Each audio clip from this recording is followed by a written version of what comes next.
Sucios y malvados es una fábula perversa, una historia negra, que se plantea la pregunta de cuándo es justa la justicia, o dicho de otra manera, cuando la única compensación posible para las víctimas especialmente de un delito especialmente grave y especialmente cruel, es la fría y cruel venganza. A partir de 4 mujeres con sus vidas rotas que intentan hacer justicia en aquellos aspectos de la vida donde la ley no se cumple.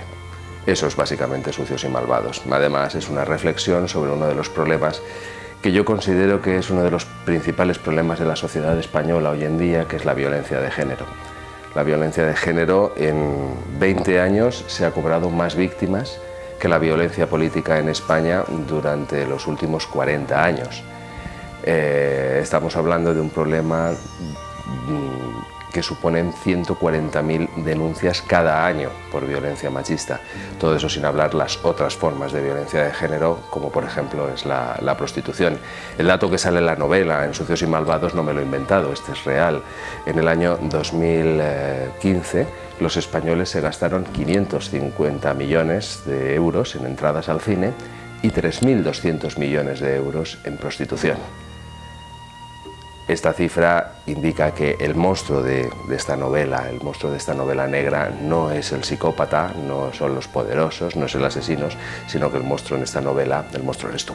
Mi idea era hacer un tapiz, era hacer un tapiz con hilos de muchos colores, que son los personajes, pero de manera que conforme se iban trenzando entre ellos, el color resultante de ese gran tapiz era evidentemente el negro, ¿no? Porque se trata de una novela negra. ¿Qué personajes nos vamos a encontrar? Pues nos vamos a encontrar personajes que se van entrecruzando entre ellos sin demasiada conexión entre ellos al principio. Yo creo que como escritor del siglo XXI me veo obligado a mí mismo a pedirme algo más y ofrecer a mis lectores algo más que el clásico desarrollo de la historia de introducción, nudo y desenlace, ¿no? Es decir, a las novelas del siglo XXI les podemos pedir más, ¿no? Les podemos pedir otras estructuras narrativas, otras formas de contar las cosas, ¿no? Con lo cual, pues bueno, los personajes hay más de una veintena de personajes que pululan por la novela, sin aparente conexión entre ellos al principio, hasta que al final todos están prácticamente a un grado de separación. Cuando yo me planteaba la novela, me planteé el reto, los lectores y los críticos dirán si lo he conseguido o no, de conseguir que todos los personajes, si estuvieran en la misma habitación todos juntos, solamente necesitaran una presentación para conocerse todos entre ellos, a pesar de estar muy lejos unos de otro al principio.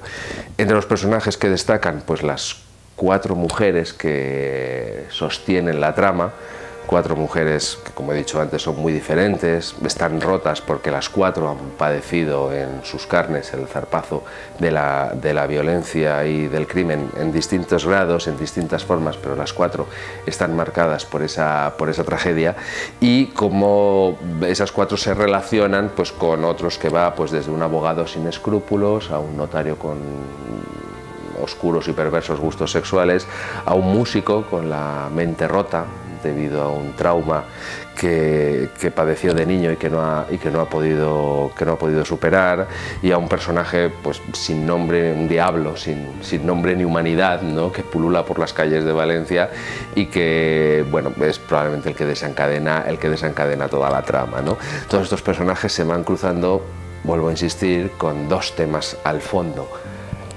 Una de ellas es una pregunta: ¿cuándo es justa la justicia? Y la siguiente es el drama de la violencia de género en nuestro país. Yo tenía un reto también, me planteé un reto a la hora de empezar a escribir. Yo quería contar una historia negra con canciones. No soy el primero que hace una novela con canciones, ¿no? Y probablemente seré el último, ¿no? Pero quería darle otro tono, ¿no? Con lo cual, en la novela, pues efectivamente hay un músico que está escribiendo un diario y que en ese diario él va contando una parte de la historia, ¿no? Una parte de la trama se va contando a través de las reflexiones que este músico va volcando en ese diario. Y en ese diario se mencionan 62 canciones que van desde cosas muy fáciles y muy conocidas, pues como Mamma Mía de ABBA o la Quinta Sinfonía de Beethoven, a cosas un poquito más complejas, ¿no? Un poquito más que precisa de cierta melomanía, ¿no? Para conocerlas, pues por ejemplo el Psalm de John Coltrane o el Lieder de los Niños Muertos, ¿no? Bien, este músico, que se llama Dani, que como he dicho antes sufrió un tremendo trauma de niño, percibe el mundo a través de tonalidades, a través de música, a través de canciones, ¿no? Para él, una persona que miente es capaz de detectarlo gracias a su sensibilidad auditiva y musical. Pues una persona que miente porque modula desde la tonalidad de si bemol menor a la tonalidad de fa mayor sostenido, y entonces por eso él sabe que está mintiendo. O él puede detectar que determinada persona es un pedófilo porque cuando le ha oído hablar ha detectado que estaba en sol bemol mayor, que es una tonalidad especialmente truculenta, ¿no? o tal y como él la percibe, ¿no? Además, él percibe a otros personajes también como melodías, como canciones, y para ello conté con la ayuda de un compositor valenciano que se llama Pedro Viso Roger, que me compuso, que de hecho hemos incluido en el volumen la partitura, ¿no?, de las piezas que él compuso como si las hubiese compuesto Dani, como si las hubiese compuesto este músico. A partir de ahí se va articulando una historia sobre la maldad humana a través de notas musicales. No sé quién decía que todas las novelas, que las primeras novelas son autobiográficas, casi todas ellas, ¿no? Es donde el escritor más vuelca de sí mismo, ¿no? Y que con la segunda normalmente dejas de volcar tantas cosas de ti mismo, ¿no? Y empiezas a tener un poquito más de oficio, ¿no? El silencio del pantano era una novela sobre el poder, ¿no? También sobre la corrupción. Esta es una novela sobre la justicia y sobre las mujeres. Con lo cual yo creo que el lector aquí va a encontrar un poquito más de oficio. Es decir, cuando tú escribes tu primera novela tienes una idea bastante, a veces es un poquito difusa respecto a lo que estás haciendo, porque tampoco tienes ninguna garantía de que eso vaya a llegar a alguna parte. Cuando primero tienes que convencer a un agente editorial, después tienes que convencer a una editorial, tienes que convencer a mucha gente, ¿no? Sin embargo, con la segunda novela ya tienes todo un camino que ya está hecho, ¿no? Eso respecto a su difusión. En el momento de la elaboración, pues en esta yo me he encontrado pues más seguro de lo que estaba haciendo. Ya he tenido, afortunadamente, y cosa por lo que estoy muy agradecido, el feedback de miles de personas que leyeron El silencio del pantano, con lo cual tienes como otros elementos de juicio, ¿no?, que te permiten afinar un poquito más en el estilo, en la estructura, en la creación de personajes. Yo creo que en definitiva Sucios y Malvados es más novela que El silencio del pantano, porque aunque solamente porque me he equivocado más veces, yo soy un poquito más escritor ahora con Sucios y Malvados que lo era con El silencio del pantano, aunque sea básicamente por lo que estoy diciendo, porque me he equivocado más veces. El proyecto está en marcha, es un guionista de grandísimo talento que se llama Carlos de Pando, que entre otras cosas es uno de los guionistas del Ministerio del Tiempo, el que está elaborando la adaptación cinematográfica del Silencio del Pantano. El director de la película será Marc Vigil, que es el director asturiano, también director de la serie El Ministerio del Tiempo, y el productor que está al timón de todo el proyecto es Francisco Ramos, pues que entre sus últimos trabajos cabe destacar pues El hombre de las mil caras, por poner como ejemplo uno de los últimos trabajos que ha llevado a cabo. El proyecto está con semejantes tres mosqueteros, ¿no?, al frente de ello, ¿no? Pues el proyecto está en muy buenas manos.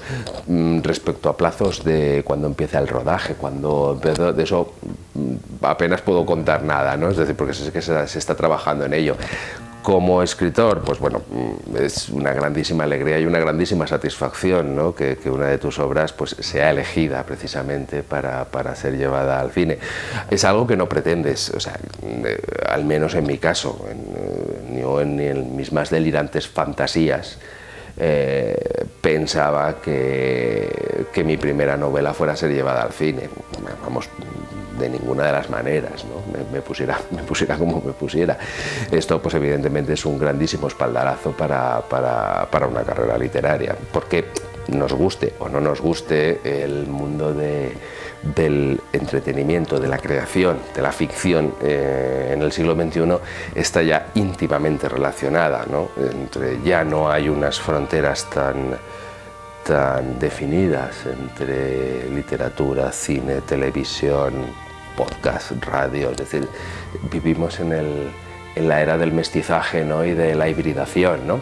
Y además también soy un escritor nacido en los 70, mi manera de narrar historias tiene que ser necesariamente audiovisual, entre otras cosas porque yo pertenezco ya a la generación que merendábamos viendo la tele, con lo cual nuestra manera de contar historias es necesariamente ya audiovisual, pero porque nos hemos criado así. Benito Pérez Galdós no vio una película en su vida, con lo cual difícilmente podía narrar las historias de la manera que lo hacemos nosotros.